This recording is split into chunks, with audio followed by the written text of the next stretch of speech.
we are going to begin now with our first speaker, who kindly made the trip all the way from Houston to be with us, our Bishop Stephen Lopes.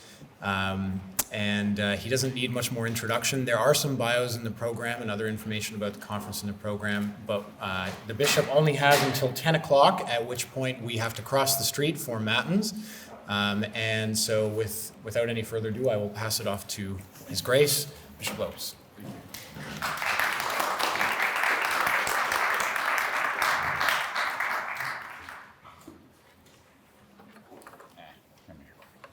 Good morning. Usually I have to talk after lunch, so I get you before you're even caffeinated this morning. It's great. I would like to begin our time of reflection today, just kind of putting into context, something of the ordinariate's identity and mission, particularly as we celebrate the 10th anniversary of Anglicanorum Coetibus. There's a sense to which, an anniversary like this allows us to look back with gratitude, and we certainly began that last night with that solemn Te Deum. But looking back in gratitude has a purpose. It's in order to be able to look forward with a little bit more clarity and a little bit more hope. And so that's kind of that wonderful dynamic.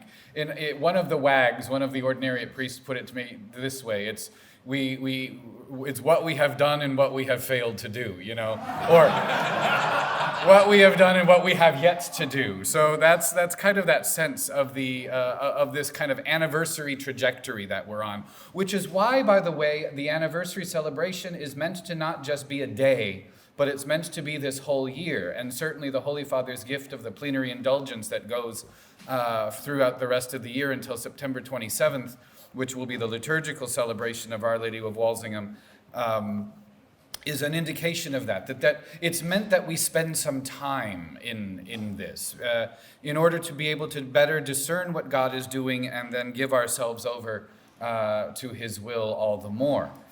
My thoughts, my reflections this morning are kind of contextualized by three important things that have happened very recently. The first was the appointment and installation of a new ordinary in Australia, the Holy Father tapping one of our own here from Canada, Father Carl Reed, to go and to lead that expression of ordinariate life.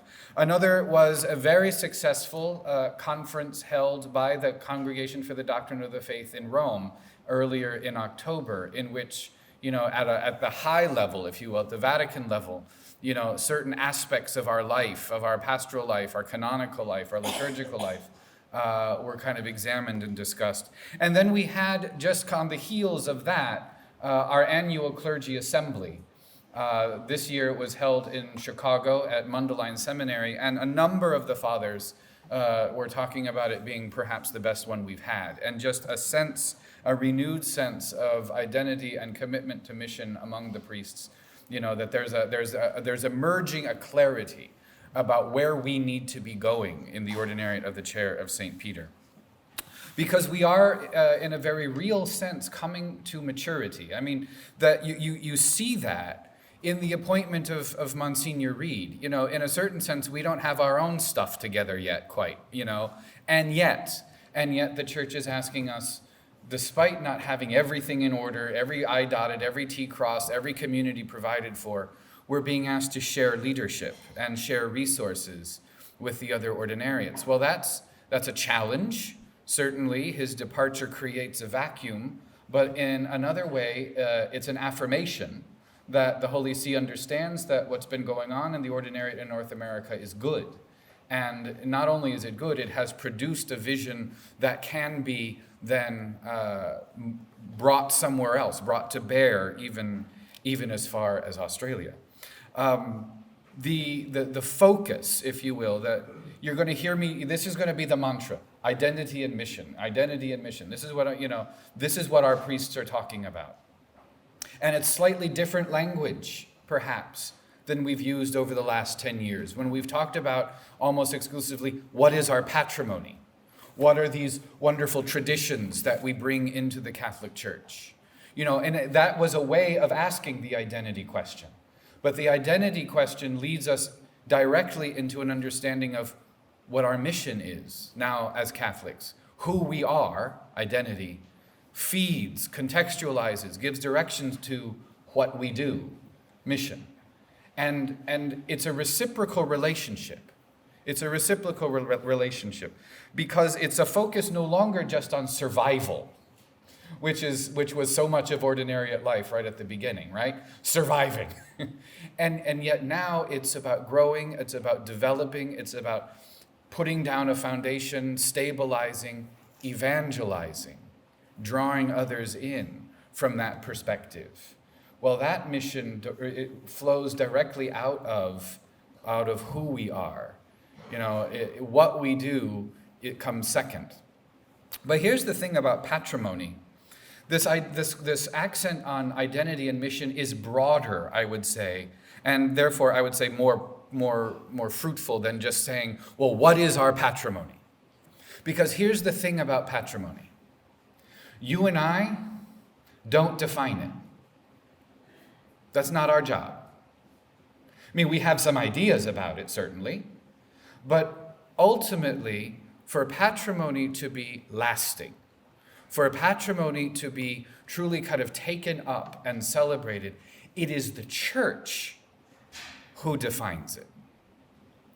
And this is true about our liturgy, it's true about our law, it's true about our governance structures and some of our pastoral structures like the governing council and things like this. These are things where the church has said. Now, part of this is simply part of the history. In those years leading up to Anglicanorum Coetibus, when we put the 3 Anglican bishops and the 3 Catholic bishops in the room and the Congregation for the Doctrine of the Faith watched the tennis match, for several years. I remember those discussions. Well, what is your patrimony? Father, now Archbishop Gus Genoyes in New Yorker is pounding the table. Tell me what it is. And it wasn't that there was a reluctance, there was an inability. Because part and parcel of the thing of Anglicanism is provincialism. That what might be lived and as an experience here is not shared there, kind of a thing. And so it was when we're listening, and you have to listen deeply to these conversations, then the church herself begins to articulate what it is in the liturgical provision, in the law, in Anglicanorum Coetibus itself, that speaks of more synodal styles of government and things like this. It's already beginning to give shape and contour to patrimony. You see how that works? That it's not a self-identification. We're going to come in and we're going to tell you what it is. No, we live. We live as Catholics. We live in the church, and the church recognizes then what's distinctive and names what's new, what's different, what's unique, what adds to the vitality. So there's a relationship. The more that we engage our mission as Catholics and live deeply into the wider mission of the Catholic Church, the more that the church has an opportunity to identify and articulate precisely what our patrimony is. So at that clergy assembly, we spent a day and a half talking about Catholic education, bringing in one of the premier Catholic educators in North America, Sister John Dominic of the Dominican Sisters of Mary, Mother of the Eucharist. Now you might say, well, that's all fine and good if you're in Houston or San Antonio or Orlando, places with schools, but what about the rest of us? Well, but no, see, the mission of the church is to educate, to teach as Jesus did. And the mission of the church in education is essential to her identity. So if we're going to be authentically Catholic, we have to be engaging that mission. But how do we as ordinariate Catholics engage Catholic education? Why would we do a school as opposed to the diocese? And if we did a school, what would that curriculum, what would that life look like because we're ordinariate Catholics? In other words, would it just be a carbon copy of the diocesan thing? I don't think so. What accents would it have? What shape would it have? What role would sacred music have, or a classical curriculum, or this whole idea, the shape and style of education? We bring something different to the table. But until you understand and fully engage the broader mission, if you will, of the church, to teach, to hand on the faith, and form intentional disciples out of the new generation, out of our kids, well, then you're not even at the point of being able to engage the conversation about what our patrimony is. But if you do that, then it opens up a whole new vista, and we can talk about many more aspects, many more elements of our patrimony that go beyond the liturgical, but are fundamentally fed by, nourished by what we celebrate in the liturgy. So that's kind of the context, that we're going to look at our identity and mission, and why we're looking at identity and mission. And so this conversation this morning is the first thing I would just want you to know. It's part of a much broader conversation throughout the ordinariate. Certainly an intentional conversation among the priests and deacons of the ordinariate, as we kind of plot what the next 10 years look like.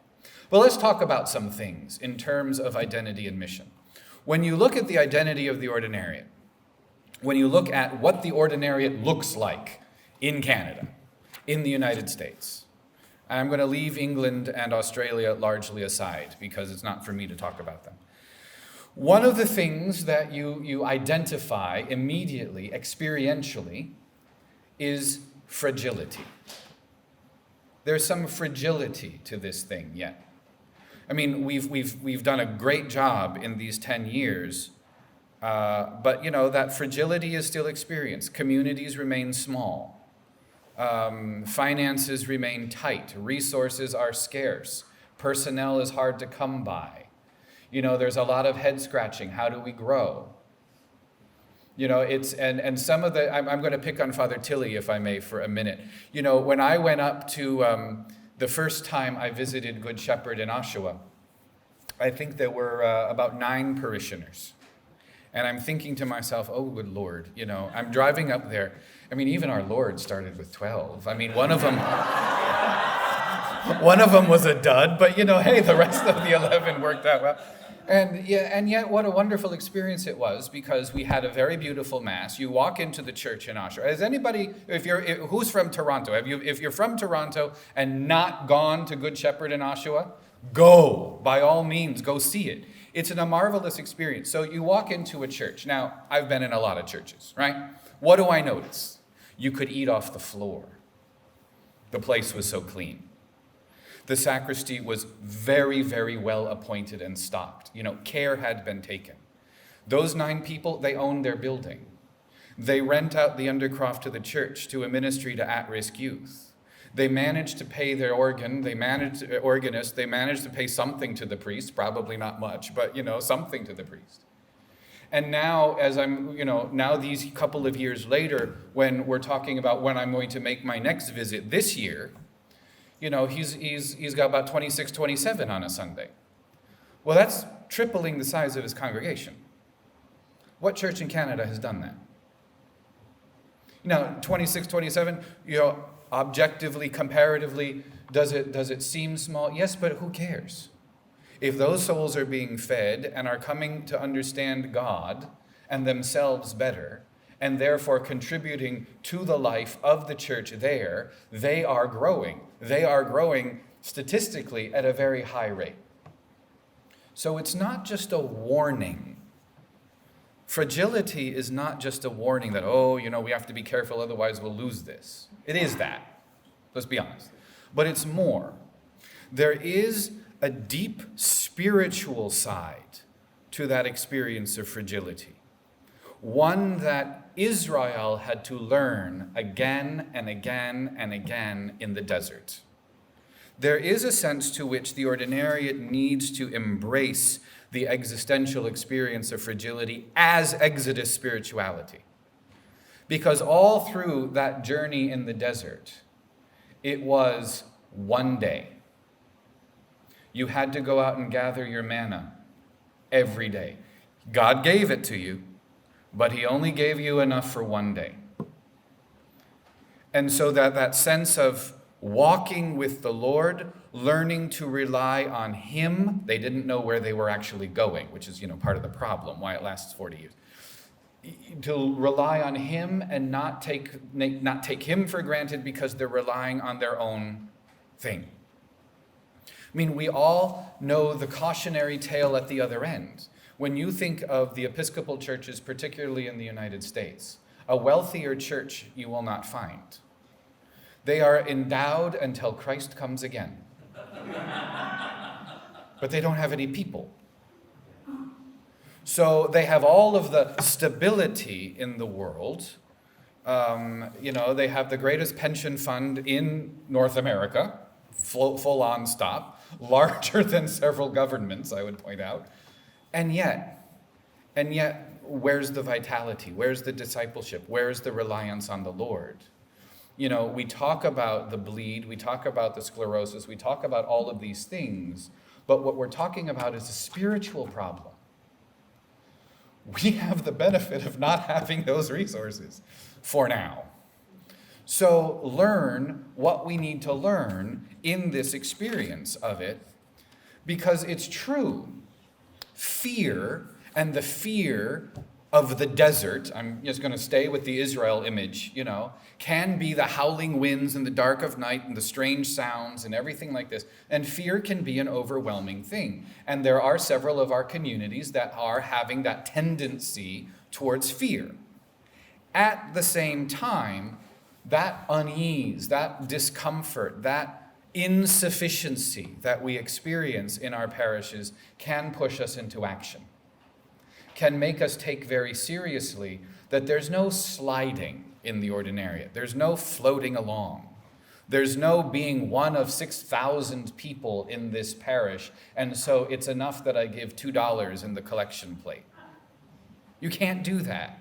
You have to take, an ordinariate Catholic is someone who has to take responsibility for their parish life and take responsibility for the other parishioners they have and with the other parishioners that are there. Because let's face it, the priests can't do it all. That's always been true, but it's perhaps discovered in a very particular way. So part of this fragility and this experience of it actually favors an accent on lay leadership and lay participation and initiative in the life of the parish. And that's how it should be. That is how it should be. That through the parish council, through people taking real responsibility and real roles of leadership, that's the only way to make this kind of thing work. Because if you're going to wait for Father to do it all, ain't much going to get done. I mean, the essential stuff is going to get done. Confessions are going to be heard, and Mass is going to be celebrated. But you can't let him, believe me, you can't let him lay on the refreshments for fellowship after. That would be horrible. Nobody wants that. But,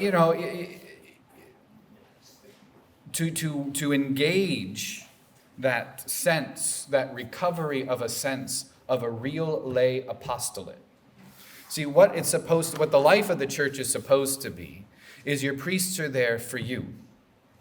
Your priests are intensely giving themselves to the formation, to the sacramental nourishment, and to the upbuilding of this group of parishioners. Then this group of parishioners are the ones that are supposed to go out and evangelize and bring in other people and bring in their friends. Sometimes physically bringing them to church, sometimes spiritually evangelizing just by the witness of their own life and faith in their workplace, in their schools, among their pagan family and friends. If you have a well-formed Catholic layperson, they can amplify, if you will, the preaching of the gospel that is experienced in one way on Sunday. They can bring that, not even necessarily by words, but by example, into all of these other realms, into all of these other situations where the priest who's preaching the gospel on Sunday cannot even imagine going. That's our situation. And so there's a lot in that fragility that is to be embraced.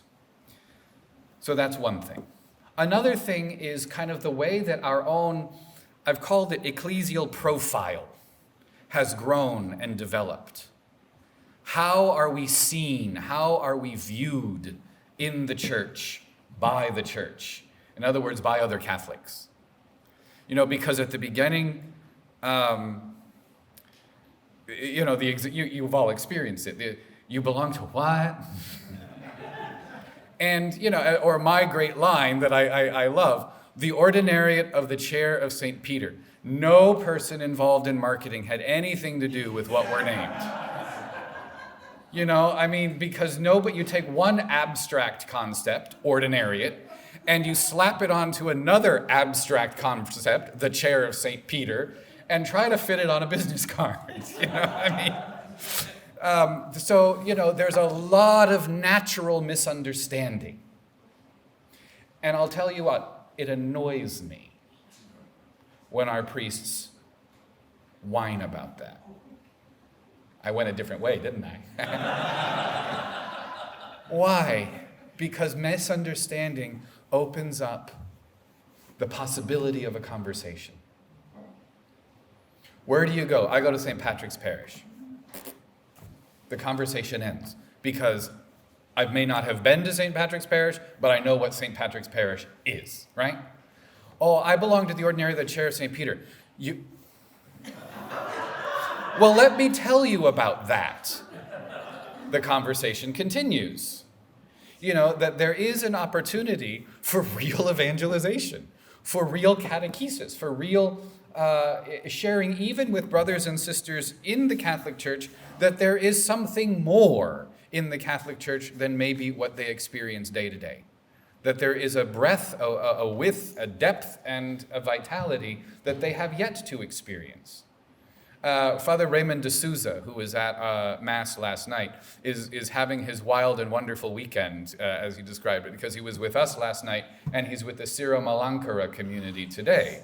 But this is the thing. The Catholic Church exists in wonderful and in varied ways, and we're one of those wonderful and varied ways. Let's use the question mark that's out there and use it as an opportunity to launch the idea, at least, that there's something about the way that the faith is lived and prayed and expressed and spoken in English that is unique, that's broad, that was an insight of the church, that our tradition expressing something of a patrimony of English Christianity that is itself unique and worth sharing and worth introducing people to. That's an incredible thing. But most people, out there aren't going to stop and ask the question unless they come up with I don't understand what this funny word is that you're using. What is an ordinate, which they always call us, right? I'd like at this point just to because I've just mentioned it. This was an insight of Monsignor Harry Entwistle, the former ordinarian in England, and he's kind of swung the other ordinaries to this point of view. Australia, excuse me. The idea of speaking of our patrimony as the patrimony of English Christianity, because it's older than Anglicanism. It's older than Anglicanism. Because already the church, even in the evangelization of St. Augustine, of Canterbury, writing back to St. Gregory and saying, well, all right, I've got all these angles. What do I do with them in terms of liturgy? But because, what we did in Rome, I looked around in Gaul and they do it differently there. And Gregory writes back and says, all right, you take whatever is good and true and holy and do that. And put it in some orderly fashion. And do that. So already there was this thing which develops then in time as Sarum. That there was a particular expression to the way that the faith was celebrated in Latin, but in England, that was different than Rome. Expressed something differently than Rome. And when, let's face it, the 1549, the first Book of Common Prayer was being written by Archbishop Cranmer, what was he using as his source? Sarum. So already this thing predates. It annoys me when people call it the extraordinary form in English. Because our liturgical sources are about 75 years older than the Missal of Pius V, the so-called Tridentine Missal. So actually, we've been around first. So in other words, you're doing our bit in Latin. So there. That there's a sense to which our patrimony is rich and only really kind of beginning to be explored. But to facilitate that exploration, if it's true, and it is, that the church designates patrimony, that the church, expresses it and tells the rest of the church what it is, then use the language that the church uses. This was a particular point that we were discussing with the priests even a couple of weeks ago. The Missal, Divine Worship, the Missal, the big red book on the altar, that is the expression of our patrimony. Use those words. I cannot tell you the disorienting array of things and words used to describe our Mass that I read not on the internet, but on leaflets produced by our own parishes. The fact of the matter is High Mass, Low Mass is not language that has been used in the Catholic Church since the 1950s. We use it all the time. And to the priest I say, stop it. What does the Missal say? What is the words that our own liturgical text used to describe Mass? You can talk about sung Mass, said Mass. You can talk about solemn Mass. You can talk about a pontifical Mass. You can talk about Mass all sorts of different ways. Use the words that the church uses. Because one of the jarring experiences for cradle Catholics coming to the ordinariate, without that background, is we're using a whole different vocabulary. It doesn't sound Catholic to them.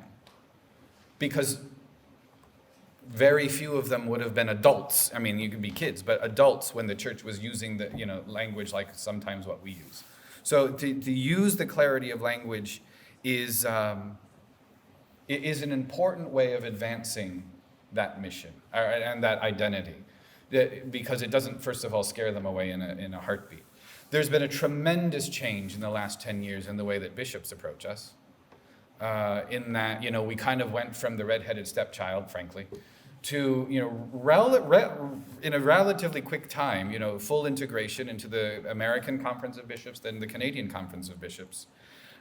We went from, okay, you stand over there and do your thing, to now I'm fielding more requests than we can handle from bishops, asking them to come and take parishes, take over diocesan parishes, and run the ordinariate community out of a diocesan parish where our priest would be pastor of both.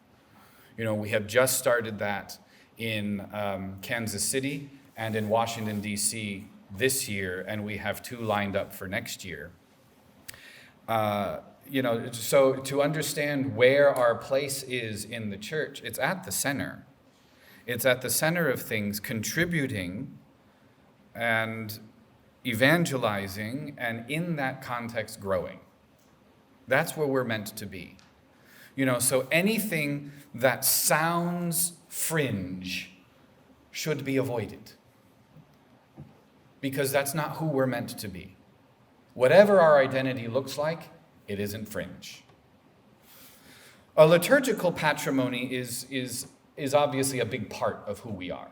We pray a certain way, and certainly we're having the opportunity during these days of celebrating that and experiencing that richness musically and liturgically. It's true. The liturgical patrimony is not the entirety of it, but it is perhaps the most tangible, the most experientiable of our patrimony. And I would say beyond that, not only is it the easiest thing to look at and say, aha, that's distinctive, but the liturgical patrimony opens up the space for exploring some of the less tangible elements of our patrimony. So if the robust praying of the office and the parochial prayer of the office is part of who we are, identity, then when we build a school, Well, yes, it's going to be part of the daily experience of the students, what we do. See, identity fosters mission.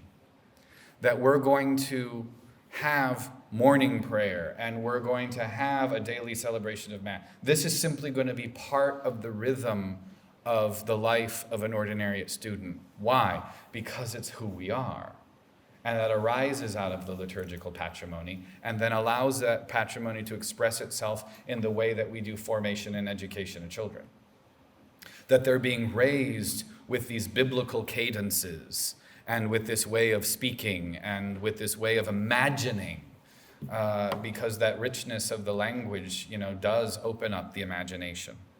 On a juridical or an ecclesiastical level, the church establishes patrimony and yet at the same time gives a great freedom and breadth to developing it, to exploring it, to teasing it out. It's in terms of its implications. You would have heard last April that the ordinariate received new complementary norms, and well, what does that mean? Well, it means that we wrote the first ones before an actual ordinariate existed. And so sometimes it didn't quite fit.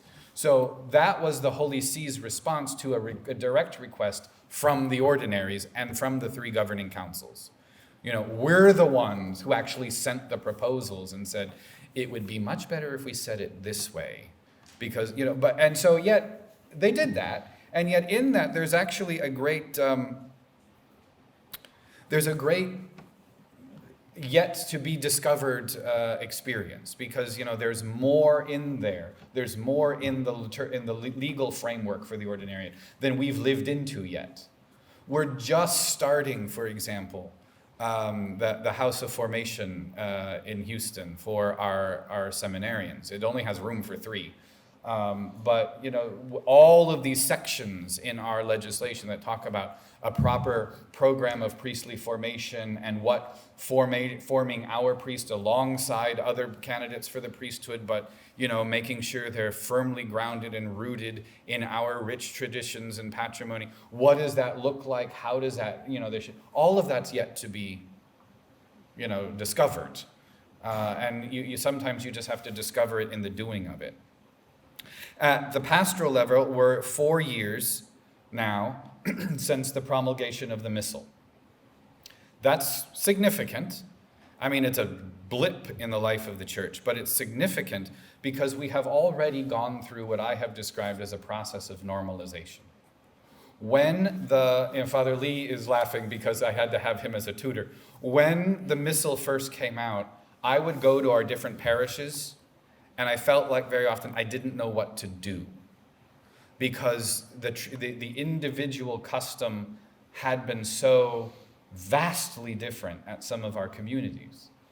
I don't have that thought or feeling anymore, that there's a sense to which, the having a text, having an authorized text, has brought everyone kind of now to a shared basis, where not only as a celebrant, but as a layperson, you can go from ordinariate parish to ordinariate parish. Yeah, sure, there might be some small observable differences, but you're going to know the prayers. You're going to know when you need to be kneeling and when to be standing. You know what's happening.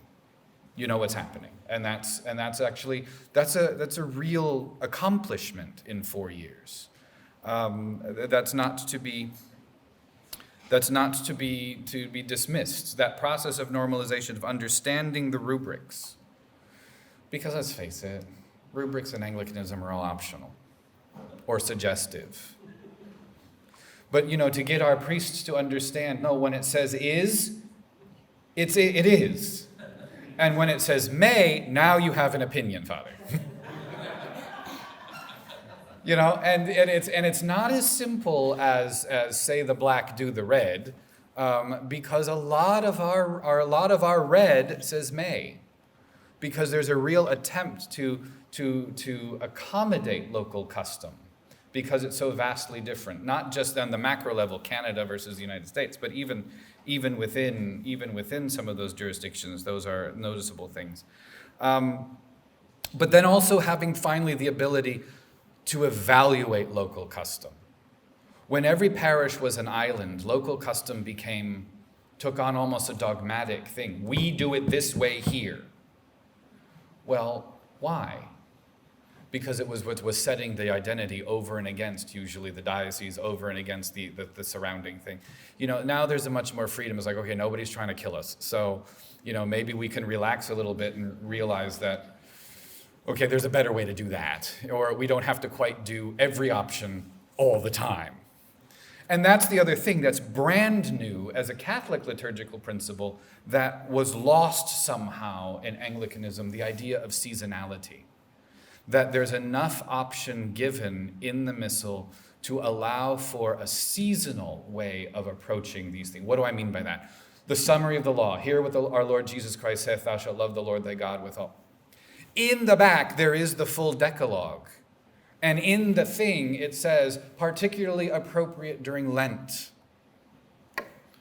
That's a real thing. I've only heard it once, actually, in all of our parishes in 4 years, which is, I think, a poverty that we should recover. Or something like the last gospel. The last gospel is there. The last gospel is an option. Is there a time of year when the last gospel might be more appropriate to do and emphasize? Christmas Epiphany Tide, for example. That would be a thing. Or maybe in Lent, if you weren't doing the Decalogue, maybe that's a time to do the prayers and at the foot. And certainly in Eastertide, you wanted to do the Vidiacquam as a regular feature of, that these things are there. But I'll tell you, just from having made that initial visit, that initial survey of the parishes, there was that sense of every option all the time. And when you're at Mass for 25 minutes before you sit down for the readings, that's a problem. I mean, we're all fine with Mass being longer on a Sunday in an ordinariate parish, but come on. There is also great spiritual development. And again, it's about what has been done, and a lot of it has been done under the leadership of the Anglicanorum Coetibus Society, to put some resources in the hands of the faithful. This is uniquely important because, in a certain sense, we're dealing with the priests, with the Missal, with the publication of ordinary vocational services. We still need to do the pastoral care of the sick and dying. That's actually with Pope Francis right now. There's still something yet to be done with the divine office. But what about the laity? So the publication of the St. Peter Gradual, hugely important. Even for parishes that don't sing it all the time, there's a sense to which, okay, but if you do, these chants, there's no mystery to them. We actually do begin the introit the same way, with the same musical setting every Sunday for a reason, because these are meant to be the chants of the people. You can buy the St. Peter Gradual and have everything you need for the chants of Sunday Mass. The St. Gregory Prayer Book is meant to be the devotional, that and the Bible is kind of what you need, because it's all there. You've got your devotional prayers in there. You've got a doable form of the divine office, because it's somewhat shorter. You've got the full form of Compline, if you want to do night prayer. You've got litanies and devotions and meditations that do not exist anywhere else in English in the St. Gregory prayer book. That we have been able to get from Walsingham, and we have been able to get from some of these wonderful medieval sources that aren't available anywhere else. It's a treasury, the St. Gregory prayer book, and so that's something to grasp as well. All of this has been happening. All of this has characterized the first 10 years. So as we take this moment of Jubilee and we look back at that, we've done a lot. We've done an awful lot. And sometimes, again, that experience of fragility makes us overlook just how much has been accomplished. It's enormously an important opportunity, therefore, to take back to our own parishes that sense of what we have done. Because if you don't have a clear sense of what God's grace and God's providence has already brought forward what we have done in grace, you can't reasonably look at what we have failed to do or what we have yet to do. What's next? Because one builds off of the other. And if you engage the what next without a firm appreciation of what is already, well, then actually, that's when it becomes overwhelming. That's when it becomes overwhelming. We can't afford, at this point, dead weight. We can't afford the parishes that decide not to engage this kind of reflection, because they will not grow. And if they do not grow, they will not survive. It's as simple as that. But, but small is not the measure. Size, as it turns out, is not everything. If you go on the Ordinariate website into the resources, Architects of Communion is available. This is the resource that the Governing Council did very early on after I was appointed bishop, that is meant to be the benchmarks for parish growth and development. It is a document that is built not only for priests, but for parish councils, for the vestry, if you will, for the people of the parish to see what are the other measures of vitality. What are we? How do we plan to be the parish with its own building? Well, there's actually 3 steps before that. So why don't we not be overwhelmed by this and look how do you get from here to here? And if you can do that in a stepwise manner, you will grow your parish. So if you haven't read or haven't seen Architects for Communion, go see it. Nothing is meant to be hidden in this thing. So it's there, because that's how we move forward, encouraged by our patrimony, encouraged by this identity, and it's how we avoid, frankly, kind of just, very unhelpful navel gazing, which, really doesn't contribute anything to life and growth and vitality. I will close with the Bible because, 1 Peter 3:15. Always be prepared to give an account of the hope that is in you. Some translations actually say a defense of the hope that is in you. And in our world today, as I walked from the hotel over here this morning, all the people who, you don't see a Roman collar on the street, and it's weird. They look at me and not at the homeless person screaming to themselves. Think about that for a minute. Hope, Christian hope, living discipleship, trying to build a church, trying to engage a robust parish life, this is not something readily understood in the world. Well, that's your mission field. That's your opportunity. That's the place where you proclaim the gospel. Share that hope.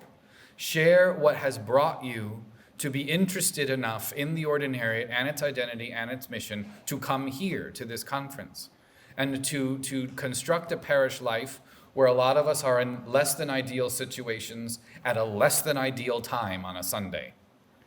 Why do you do that? And beginning to share that, you will discover that the world, not just the church, but the world is actually much more receptive to that than you might imagine. Because if the world shows us anything, there's not a whole lot of other reason for hope. So maybe we should just give them one. Thank you.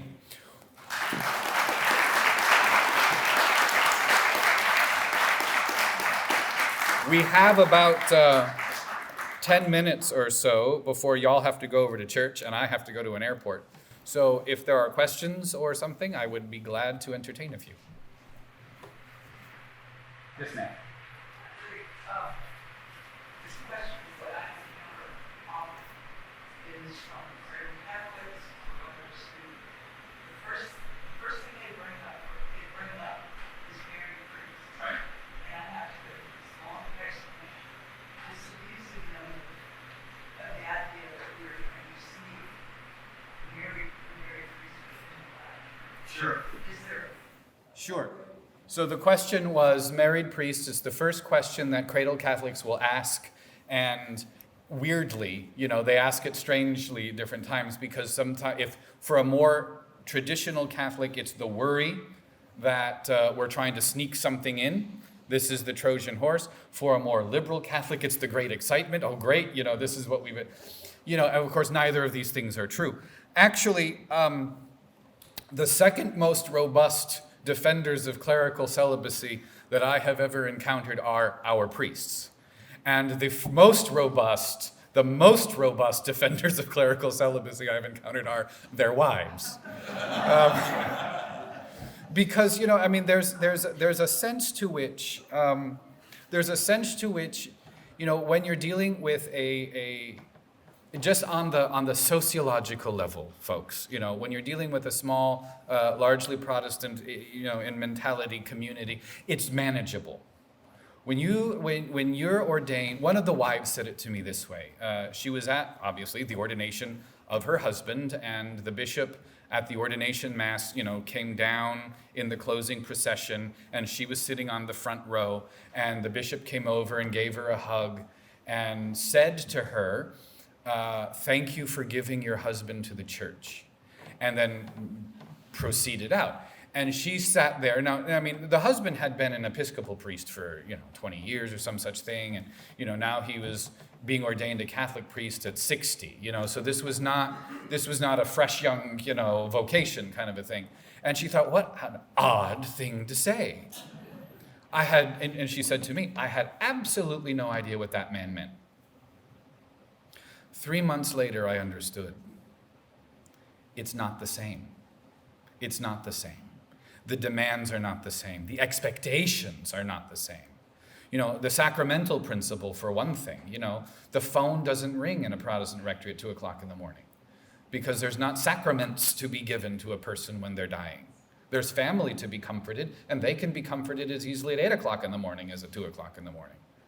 The whole thing shifts, and the expectation of the parishioners is entirely different in terms of availability. So it's a stretching beyond. The exception for the ordinariate is articulated based on one thing and one thing only. It has nothing to do with how good the priest is, or how fruitful his ministry has been, or anything he has done in the past. It's because of the pastoral need of the group of faithful coming into full communion. That's it. It is for you that Pope Benedict wrote that exception in for the ordinariate, so that when a group of the faithful comes into full communion, they can be accompanied by the very pastors that brought them to that point. And so the sheep are not abandoned. That's the pastoral principle, which also explains why, going forward, our seminarians, and we have 7 of them now, are celibate. Because that's who Catholic priests are. They are being formed for Catholic priesthood, which is a celibate expression of priesthood. So it's yes, you have to deal with that, and it's one thing, if the priest is a bit older, because then it looks more normal. But when the priest is younger, Father Lee already snuck out to go get ready for church, and baby number 6 is now on the way in the Kenyan household. Okay, that starts looking a lot different, and it's hard. It's very hard on the practical level. It's also hard on a theological and a pastoral level for the priest and his wife. There are tensions born in that kind of marriage that on a good day are creative, very creative. On some days they don't feel so creative, but to realize with a lot of patience and care that we have to give to this, because the church isn't really set up for it. And so there's, even when, the priest goes to a gathering of other Catholic priests in the diocese, there's always that awkwardness of how that interaction takes place. So it's something that we bear. But that's the reason. It was not, for example, this is what Anglicans did, and so Anglicans in the Catholic Church can do the same thing. See, this is not, and this is kind of key, this is the married priesthood was not identified by the church as an expression of something patrimonial. There were those who would make that argument, but it is not an argument that the church ultimately took. So an ongoing provision for a married clergy was not part of the apostolic constitution. But the pastoral needs of the faithful. Now, right now, that's a hugely important principle. And right now, unfortunately, there are many who are trying to exploit that in the Amazon and whatever. And I think there's probably room to look at it, but my own sense of it is that discussion is still very surface level, and not dealing with the realities that creates, particularly in family life, and how that's going to be supported in the Amazon. I have absolutely no idea. What else? Yeah. Thank you for a very substantive talk. My question has to do with your focus on evangelization, and especially the study of all the peripheries. Of course, the Holy Father's talked about a lot. I'm a member of the parish here in Toronto. Most people that I meet, especially my age bracket, talk about Anglicans or Protestants. They're irreligious. They're not atheistic. There's the sense of the sacred does not exist. Now, I grew up in a non-religious household myself. I'm a convert, and so there's certain common ground that I can make there. But I'm wondering if you think that there's anything distinctive that the ordinariates patrimony can bring. You can prophesy as the world like this can come about. Yep. So, when the Holy Father uses periphery, we think strange things because he means strange things. In that he grew up in a Latin American context. So when he's thinking periphery, he's thinking of a socioeconomic expression, he's thinking of the barrio, he's thinking whatever he's thinking. In an American context, hi, you're the periphery. The nuns, the NONES, people who are raised now with no religion, which is kind of the religious majority of people under the age of 25. That's the periphery. That's, or if you want to use a different word than periphery because it's kind of loaded, it's the Areopagus of where Paul had to go and preach. It was very interesting. You'll know Bishop Robert Barron, and his whole attempts at evangelization. He gave a talk at the Bishops' Conference last week, and he identified 3 areas where you can get the nuns. What are the 3 things that appeal to people 25 and younger who have grown up with no religion and hook them into at least having the conversation? Authentic charity. So there is the lived gospel that faith impels you into service, and authentically so. That there's a desire to serve those in need. Beauty. Beauty communicates far more than words. This is a generation that did not grow up reading books. It's a generation that grew up watching YouTube and communicating in memes and not in poetry. So imagery, sound, color, beauty is something. And that it's expressed in all different ways. And thirdly, intellectual seriousness. Intellectual seriousness. Because this generation is just as critical of the sciences as it is of religion. Postmodernity destroyed all meta-narratives. The Bible and the science will actually answer all your questions, meta-narrative. It's a skepticism of anything that proposes to have it all figured out. So if you can get into, with seriousness, philosophy and theology, and show that these are not just things that we thought up one day, but that they actually make sense, and that there's an interrelatedness of the doctrines that bring you into a further appreciation of the truth, it turns out intellectual conversion is still possible. But you're starting from behind, because you're starting with a group of people that does not have necessarily the philosophical background. We don't teach critical thinking, and certainly not critical writing. with kids between 14 and 18 anymore.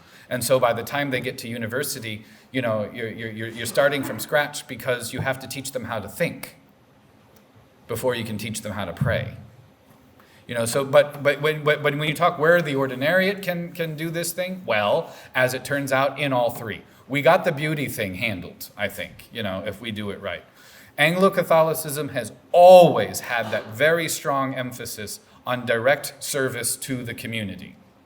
And you see that, from the drip of the high candle to the poorest of the poor, there's a direct line. And that whole sense of what Anglo-Catholics have brought to that Christian experience. And, with John Henry Newman, with the Oxford movement, and some of these others, we can certainly hold our own in the intellectual conversation as well. So you put those three things together, and I've said it before, and I've said it to the priests, and I say it to you, we have all the tools we need to make ourselves one powerfully evangelizing force. All right, it's 5 after 10. You've got choral matins in 10 minutes, so off the church you go. Thank you.